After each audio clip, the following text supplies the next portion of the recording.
All right, now to the World Cup. There are 48 countries playing in 11 cities. That means a lot of travel and potentially gathering close together at stadiums and watch parties at bars and homes. So how do you stay safe and healthy? Well, to help us answer that question, we're joined by infectious disease expert Dr. Abraar Karan from Stanford University.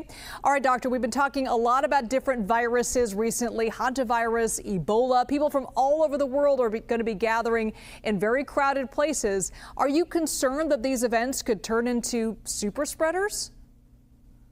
Yeah, thanks for having me. I think the chance is quite high that we will see infectious diseases transmitting between people. I really have no doubts about that. The question becomes which ones and how much can we mitigate that risk and reduce that transmission. I'm more concerned about respiratory viruses, so pertussis, flu,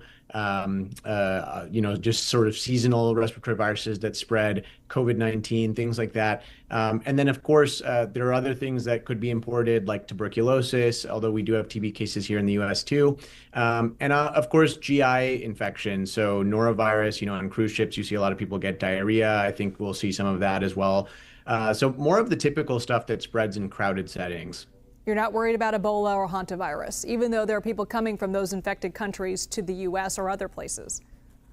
So the risk is there. I think the risk is definitely there in terms of especially travel from East Africa, where there have obviously been many cases in DRC, some in Uganda. So the risk is there, but it's still lower. I think the key is that, if you think about just numbers of cases, there's about 650 plus cases of Ebola in the DRC, but a lot of that is in eastern rural DRC where there's not as many people traveling internationally. But we need to keep an eye out. I work in urgent cares. We have tons of patients come in with all kinds of symptoms. And I think we have to really be on the alert to know these things can come in.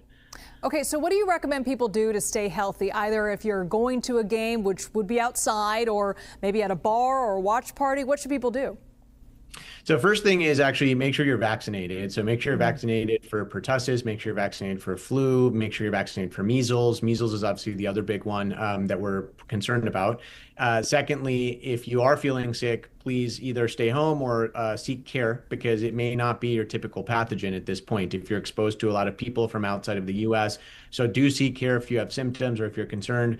Wearing a mask for those who are immunocompromised, who want to reduce the chance that they get infected by others if they are attending the games or bars. Wearing high filtration masks can help. Washing your hands. Sexually transmitted infections are the other concern. So safe sex is always going to be very important, but we do see a lot of STDs spreading in these kind of events when a lot of people come together. Dr. Abraar Karan, thank you so much. Thanks so much for having me.